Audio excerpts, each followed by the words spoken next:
सभी को प्रणाम। आज हम जानेंगे आहार के बारे में कि हमारा आहार क्या होना चाहिए और कैसा होना चाहिए जिससे कि हम स्वस्थ रह पाएँ। जिस व्यक्ति का आहार, विहार और संस्कार सही है, तो ऐसे व्यक्ति को कभी भी कोई रोग, दुख और पीड़ा नहीं होगी और यही प्राकृतिक चिकित्सा का मूल आधार है, जिसमें हमें ये ध्यान रखना है कि हमें लगभग 80% हमारा भोजन जो है वो अल्कलाइन होना चाहिए, क्षारीय होना चाहिए और 20% जो है वो अम्लीय होना चाहिए या एसिडिक होना चाहिए, क्योंकि हमारा रक्त जो है वो क्षारीय है और इसलिए हमारे भोजन को क्षारीय होना बहुत आवश्यक है। अब ये जानना ज़रूरी है कि क्षारीय भोजन में क्या-क्या आता है। क्षारीय भोजन में सभी तरह की सब्जियाँ आ जाती हैं, ताज़ी सब्जियाँ, मौसमी सब्जियाँ और सभी तरह के ताज़े फल। कच्चा आप आहार करते हैं, सलाद खाते हैं और अगर ड्राई फ्रूट्स खाते हैं, तो उसको लगभग 8 से 10 घंटे तक उसे भिगा के खाइए। ड्राई फ्रूट्स और सभी तरह के ड्राई नट्स हैं, उनको 8 से 10 घंटे तक भिगा के खाइए, तो उसको आप क्षारीय बना सकते हैं उससे।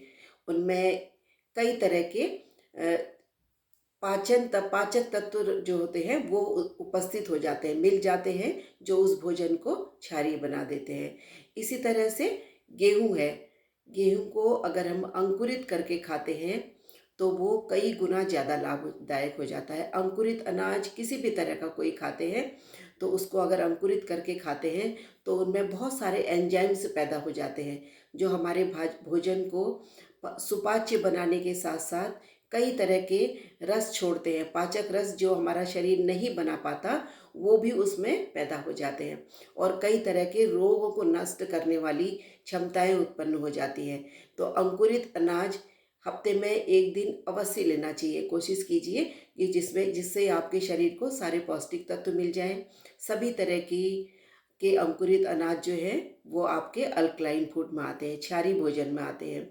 इसी तरह से गन्ना है, गन्ने का रस जो है वो क्षारीय है और उससे बनने वाला गुड़ क्षारीय है, लेकिन गन्ने के रस के बाद से गुड़ बनता है और गुड़ के बाद जो प्रोसेस्ड होकर के चीनी बनती है, तो वो फिर आपका एसिडिक हो जाती है। एसिडिक हो जाती है और आपके शरीर के लिए बहुत नुकसानदायक है। और गेहूँ है, अगर उसको अंकुरित करके लेते हैं, तो वो पूरा क्षारीय है और बहुत सारे रोगों को ठीक करता है। इसके बारे में अभी आपको बताती हूँ मैं। अगर उसको दलिया बना के लेते हैं, तो गेहूँ के अंकुरित गेहूँ से थोड़ा कम लाभदायक है। आटा होता है, फिर उसका आटा बनता है, तो वो भी लाभदायक है, लेकिन चोकर युक्त आटा लीजिए। फिर उसके बाद जो उसका मैदा बनता है, वो आपका एसिडिक भोजन में आता है और वो बहुत ज़्यादा नुकसानदायक है। हमारी आंतों में जम जाता है, जो कई तरह के फिर रोगों का कारण बनता है। पेट में गैस, एसिडिटी, कॉन्स्टिपेशन की समस्याएँ आती हैं और फिर कई तरह से हमारे शरीर में रोग उत्पन्न होते हैं। ये इस जो मैदा है वो पूरा एसिडिक, घोर एसिडिक जिसको कह सकते हैं, वो है मैदा और मैदे से बनने वाली चीज़ें। और गेहूँ का मैं बता रही थी कि अगर इसको अंकुरित करके खाते हैं, तो रात को भिगा दीजिए 8 से 10 घंटा और सुबह अगर उसका पानी पीते हैं, तो वो शरीर के कई रोगों को दूर करता है। मुँह के छाले हैं, उनको ठीक करता है। पेट संबंधी समस्याएँ हैं, किसी को कॉन्स्टिपेशन की समस्या रहती है, तो वो ठीक होती है। एक तरह से वो दवाई बन जाता है हमारे शरीर के लिए। बहुत सारे मिनरल्स हैं, पौष्टिक तत्व हैं जो उसमें उत्पन्न हो जाते हैं और उसके अलावा फिर उसको आप उसका पानी पी लीजिए और जो आपके गेहूँ बचे उसको कपड़े में भिगो करके उसको अंकुरित करके रख दीजिए, अंकुरित करने के लिए रख दीजिए। उसको अंकुरित करके खाते हैं, तो उसमें वो एंजाइम्स पैदा हो जाते हैं जो गेहूँ में भी नहीं पाए जाते। बहुत सारे लाभदायक तत्व हो जाते हैं उसमें पैदा। ये ओएसडी, सुपर ऑक्साइड डिस्ट्रीब्यूटेड, ये पैदा हो जाता है गेहूँ को अगर अंकुरित करके खाते हैं। ओएसडी एक वो तत्व है जो हमारी स्किन को बहुत सुंदर बनाता है और हमारी रोग प्रतिरोधक क्षमता को बढ़ाता है। इसके अलावा अगर ये जिसके शरीर में ये इसकी मात्रा पर्याप्त मात्रा होती है, तो उसके उस पर उम्र का प्रभाव बहुत कम पड़ता है। उम्र का उस पर असर नहीं पड़ता और दूसरा, जिसके शरीर में ओएसडी कम हो जाता है तो उसमें बुढ़ापा के लक्षण जल्दी आते हैं, झुर्रियाँ पड़ जाती हैं उसके शरीर पर, चेहरे पर, शरीर पर, स्किन की चमक खत्म हो जाती है और कई तरह की समस्याएं आ जाती हैं। बुढ़ापे संबंधी जो समस्याएं होती हैं, कमजोरी आना, रोग बढ़ जाना, इस तरह से हम गेहूं का अगर पानी पीते हैं तो वो हमारे शरीर के सारे सिस्टम को ठीक करता है। और गेहूं को अंकुरित करके खाते हैं तो उसमें अल्फा टोकोफेरॉल सक्सिनेट एक तत्व है जो पैदा हो जाता है, और वो उन महिलाओं के लिए ज़्यादा लाभदायक है जिनको बार बार मिसकैरेज हो जाता है। इस समस्या से भी गेहूं जो है, अंकुरित गेहूं बचाता है इस तरह से। और गेहूं का दलिया भी लाभदायक है, पेट संबंधी समस्याएं दूर होती हैं। और गेहूं को अगर अंकुरित करके खाएंगे तो वो कई गुना ज़्यादा लाभदायक हो जाता है। इसी प्रकार चीनी है वो बहुत नुकसानदायक, मैंने बताया, मैदा है वो एसिडिक है, और कार्बोनेट पदार्थ जितने भी हैं, जितने ड्रिंक हैं कार्बोनेट, वो सब हमारे शरीर के लिए बहुत नुकसानदायक है। सभी तरह के फल सब्जियां वो अल्कलाइन फूड में आते हैं, उनको हमें लेना चाहिए। और ड्राई फ्रूट्स मैंने बताया कि उसको भिगा के लीजिए। अब आता है दूध कैसा पीना चाहिए। दूध है उसमें, उसको अगर एक उबाल लेकर के हम पी रहे हैं, एक उबाल लेकर के पी रहे हैं तो वो आपका क्षारीय भोजन में आ जाता है। लेकिन उसको ज़्यादा पका देते हैं, कई उबाल लगा लेते हैं तो उसमें से कई सारे पौष्टिक तत्व नष्ट हो जाते हैं, जो उड़ जाते हैं भाप के साथ, और वो फिर धीरे धीरे अल्कलाइन हो जाते हैं। जितना ज़्यादा पकाएंगे उतना ज़्यादा वो एसिडिक होता चला जाता है। दूध से बना हुआ दही है वो आपका क्षारीय भोजन, अल्कलाइन भोजन में आ जाता है।